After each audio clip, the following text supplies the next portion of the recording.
Hello everybody, my name is Alan from Al's Basketball Training, and today I'm going to show you a little bit of a video that I did on my video game channel. Now, this video is going to be about basically a way of getting a little bit farther in the sport of basketball as a player.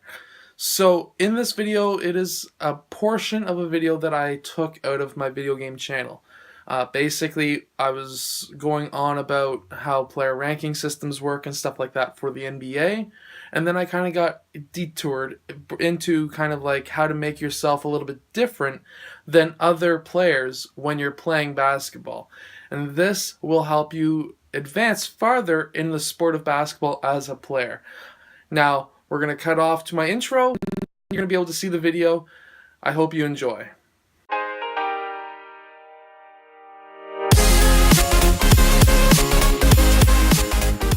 My best advice, and maybe I should put this part of the advice on my basketball channel, Basketball Coach Alan, but actually I think I already did. Do stuff that nobody else is doing. One of a coach, I don't know if anyone on this channel knows this, but I actually played a while in the NBA Development League. Very short time, like less than a month, less than a week.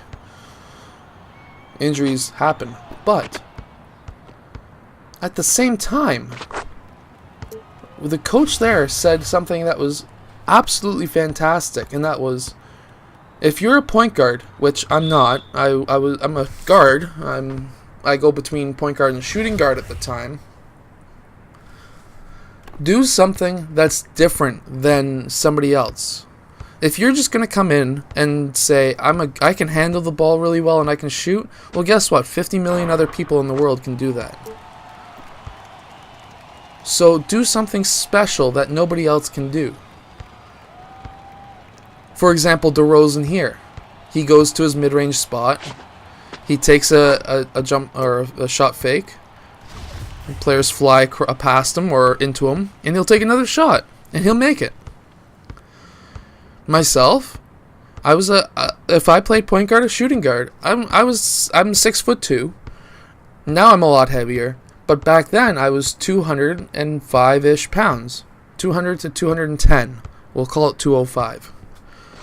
At somebody who's 6'2", most players that height are roughly around 175 and 190 pounds. I had size and I used that size. I could shoot. I was roughly a 50% shooter when I went down there. Not necessarily in high school.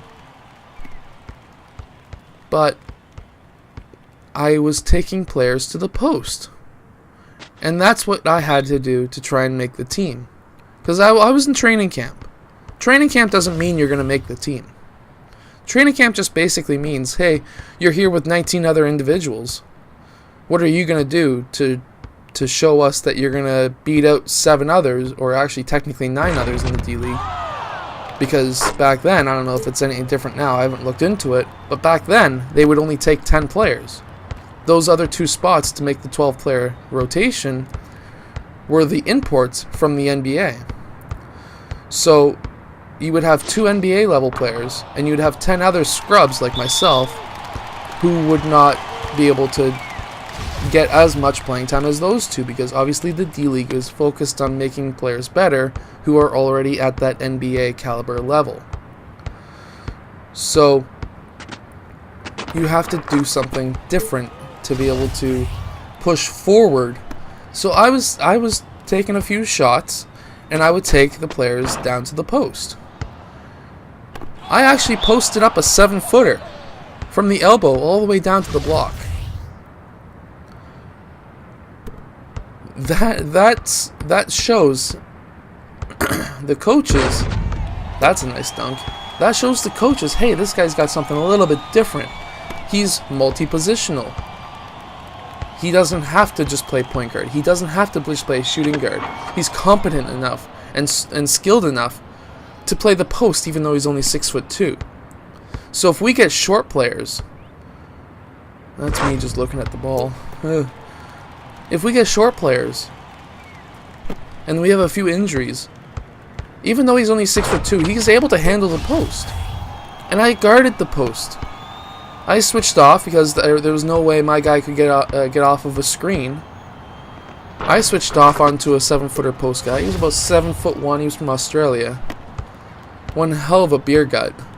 But I switched off of him onto him, and I was able to defend him in the post as well. I posted him up from the elbow all the way down to the post, and then I defended him in the post. He still scored on me, but I made it one hell of a difficult time for him to do so. I was able to stay low. I was able to keep him away from the post as much as possible. And even though he was still far enough away from the post where it wasn't an easy shot, it was still a difficult shot.